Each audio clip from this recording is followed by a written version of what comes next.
guys! Welcome to our review! Gente, essa é a nossa revisão para a prova agendada de 3 pontos, que é a nossa penúltima prova do ano, para aquela galera que não vai pegar recuperação e nem vai pegar exame, ou seja, todos vocês, porque vocês são brilhantes, fantásticos, e eu acredito muito no potencial de vocês, e ninguém vai pegar recuperação e nem exame. Ouviu um amém? Amém. Então vamos lá. Gente, tá todo mundo com possibilidade ainda de passar direto. Não tem ninguém que esteja pendurado a ponto de não ter mais a possibilidade. Todo mundo pode passar direto ainda, então vamos caprichar. Para melhorar, como eu tô falando para vocês que vocês têm a condição, eu vou falar para vocês por que vocês têm condições, todos vocês, de passar direto. Os trabalhos de vocês, o trabalho avaliativo, né, que foi aquele do vídeo, foi sensacional, foi excelente. Todos vocês fizeram um trabalho incrível. A maioria de vocês tirou nota máxima. Se não foi máxima, descontou ali 1 décimo, 2 décimos por causa de um ou outro requisito que não foi cumprido. Mas está tudo maravilhoso. Vocês fizeram um excelente trabalho e tem uma nota muito boa já.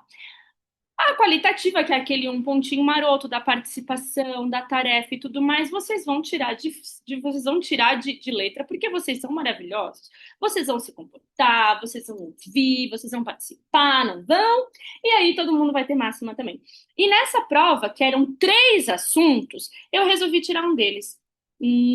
Ótima notícia para vocês. Um deles não vai cair nessa prova, que é o nosso primeiro assunto, que seria o could. Fui fazer a prova e vi que não fazia muito sentido a gente cobrar o CUDES, já que ele já foi cobrado em outra prova, né? Mesmo que rapidinho ele foi cobrado, então não vamos falar de CUD. Vamos direto para as conjunctions e depois para o past continuous, que é base essencial para nossa prova para nossa prova globalizante, que vai ser basicamente toda sobre o passado. Então, é muito importante que vocês peguem isso agora. Então, o que eu preferi fazer? Vamos concentrar as nossas forças nesse terceiro trimestre no passado, para que todo mundo consiga ir bem nas 2 provas, e aí vocês todos estão de férias daqui 45 dias. Ouviu um amém? Amém. Então vamos lá. Para começar, a gente tem as conjunctions. O que são as conjunctions? As conjunctions são aquelas palavrinhas que a gente usa para juntar uma frase, uma ideia na outra, certo? A gente tem uma conjunção de adição, uma conjunção de explicação, conjunção de oposição, enfim. Então, ali a gente tem and, que é o e, because, que é o porquê para respostas, but, que é o mas, so, que é então, e until, que é até. Normalmente eu falo, não traduzam, porque a tradução não, às vezes não ajuda, a tradução às vezes, na verdade, atrapalha, e blá, blá, blá, blá, blá, blá. Porém, nessa situação, a melhor coisa que vocês têm é saber qual o significado dessas palavras em português. Porque elas vão ser usadas da mesma forma, exatamente da mesma forma que a gente usa em português, a gente vai usar elas em inglês. Então, é muito importante que vocês saibam. And, e, because, porque, but, mas, so, então e until, até. Teacher, eu sabendo isso, eu consigo fazer a questão? Consegue. A questão que vai cair na prova disso é uma questão que tem lá todas as. Deixa eu até conferir aqui para vocês. É uma questão que vai ter essas 5 conjunções e vocês vão ter 6 frasezinhas e vocês vão ter que completar essas 6 frases com as conjunções. Obviamente que uma delas vai repetir, porque são 6 frases e só 5 conjunções, ok? Aí a gente tem o nosso assunto mais importante desse trimestre, um dos, né? Que depois a gente vai ver o Simple Past. E aqui. Tá, não, tá certo. O Past Continuous. O Past Continuous é aquele tempo verbal que a gente vai usar quando a gente for falar de alguma coisa. Por que isso aqui tá assim, meu povo? Ah, tá. Vou dar uma desconfigurada aqui. Deixa eu só arrumar para vocês. Que deu uma desconfigurada aqui. Eu não estou sabendo por quê. Deixa eu arrumar. Por que que tá aqui assim? Por que que tá assim, gente? Ué, muito estranho. Mas enfim, era para estar esse complemento, era para estar escrito aqui em cima. Ah, tá. Complemento. Ó, daí vai lá para baixo. Eu vou fazer assim, ó, para não ficar Aí vocês já sabem, tá? Eu não sei por que... Ops! Não sei por que que tá acontecendo isso, gente, mas tá, vamos lá. É só ele desconfigurou, porque não se sabe. Vamos lá. Então, na frase afirmativa, a gente vai ter o sujeito, o verbo to be, que é o was ou were. Lembrando que o was, ele vai substituir o am e o is, ou seja, para I, he, she e it, a gente vai usar was. E o were vai substituir o are. Então, para you, we e they, a gente que era are, agora vai ser were, ok? Aí a gente vai ter o verbo com ing e o complemento. Então, o past continuous ele é usado basicamente para falar sobre uma ação que estava acontecendo em um determinado momento no passado, ok? Então, por exemplo, se eu perguntar para vocês, What were you doing last night? O que que você estava fazendo a noite passada? Oh, last night I was studying for the test. Ok? Ou então, were you dancing last night? No, I wasn't dancing last night. I was studying for the test. Ok? Então, eu não estava dançando, eu estava estudando. Então, é quando a gente fala sobre uma ação que aconteceu durante um determinado período de tempo no passado.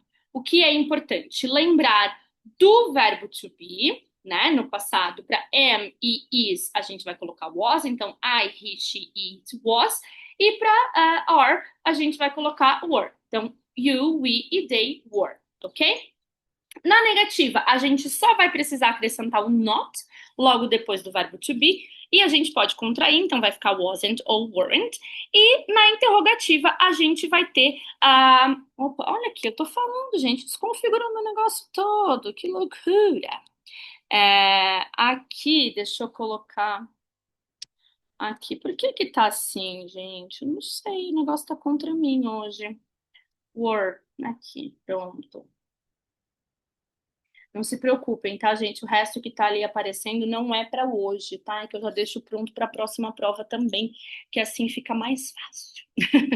Então temos lá. O past continuous é isso, gente. Como que vai ser cobrado isso na prova? Deixa eu até olhar aqui para vocês. Numa das questões, vocês vão ter um, dois, três, quatro, cinco, seis frases e vão ter seis verbos. E vocês vão ter que completar essas frases com os verbos no past continuous ou past progressive. Tá? É a mesma coisa. Se eu falar past progressive ou past continuous, é exatamente a mesma coisa. Então, vocês vão ver lá a frase, vão ver qual daqueles verbos faz mais sentido dentro da frase, e aí vocês vão colocar o verbo to be e aquele verbo que está lá na caixinha com o ing. Então, eu vou até falar quais são os verbos para depois vocês não dizerem, ah, mas eu não sabia o significado do verbo. Então, vamos lá. Temos o verbo eat, que é o verbo comer. Temos o verbo listen, que é o verbo ouvir. O verbo live, que é o verbo viver ou morar. Play, que é jogar, brincar ou tocar um instrumento. Rain, chover. E study, estudar. Até aí tudo bem, né? Então, o que que vocês vão ter que fazer? Vocês vão ter que colocar o verbo to be equivalente ali, né, para a pessoa da frase. Então, se for you, were. Se for he, she, it ou I, was. Se for they ou we, were também. E aquele verbo que está ali com o ing. Lembrando que se o verbo terminar com e, a gente tira o e, que é o caso do live, a gente tira o e coloca ing, ok? E aí temos uma outra questão, que eu vou dar a frase para vocês, uma frase na afirmativa, e vou perguntar qual que é a frase, o equivalente dele na forma negativa. E vocês vão ter lá quatro opçõezinhas e vocês vão ter que dizer qual que é a forma negativa daqui. Depois temos uma outra que eu vou dar cinco frases e cinco verbos. Os verbos já vão estar já lá entre parênteses e vai estar escrito se é uma frase na afirmativa ou uma frase na negativa. E aí vocês vão ter que completar com aquele verbo que está lá entre parênteses, mas sendo na afirmativa ou na negativa que tiver ali, que tiver indicando.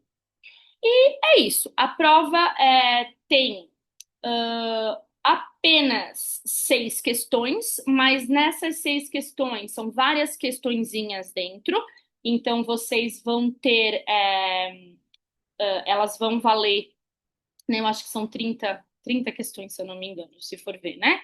A questão número 1 e a questão número 2 são questões de interpretação de texto sobre um textinho que tem lá, né? Na verdade, é uma entrevista que está lá e vocês vão ter que responder essas questões. Na verdade, primeiro coloque em ordem, aí depois vai ter que responder as questões de acordo com o texto. E ali são uma, duas, três, quatro, cinco, seis perguntas. Aí depois a gente tem a questão 3, 4, 5 e a questão 3, 5 e 6 são questões que vocês vão ter que completar. E a questão número 4 é uma opção só que é de múltipla escolha. Então a prova é basicamente meio-meio, metade para completar e metade para assinalar. Eu fiz um gabarito, tá? Que para quem vai ter aula comigo na terça-feira, eu já que acho que é o sétimo A e o sétimo B, eu já vou explicar como é que vai funcionar esse gabarito. Para o sétimo C, eu vou dar uma passadinha na sala para explicar o gabarito também, tá bom? Porque mesmo as questões de escrever, vocês vão passar para o gabarito, porque assim a correção fica mais rápido e eu garanto para vocês que eu consigo entregar ainda essa semana a correção, tá bom? Mas eu passo na sala do 7C na terça-feira para falar sobre isso, e na turma do 7A e do 7B que eu tenho aula, eu já explico isso durante a nossa revisão em sala. Beleza? Ficou com dúvidas? Podem me mandar para o Muriel Vieira Garcia. Estarei em casa todos os dias até a segunda noite. Na terça-feira já estarei na escola, então podem falar comigo ao vivo na nossa aula. Para a galera do 7C, se tiver uma perguntinha, já anota lá que quando eu for passar para falar sobre o gabarito, vocês já aproveitam para tirar dúvida comigo. Se não, também pode me mandar um e-mail no muriel.garcia@maristabrasil.org. Então vejo vocês na terça-feira, galera do A e do B, e galera do C também, mais rapidinho, mas vejo vocês também. Beijo e bons estudos. Bye, bye. Ou não.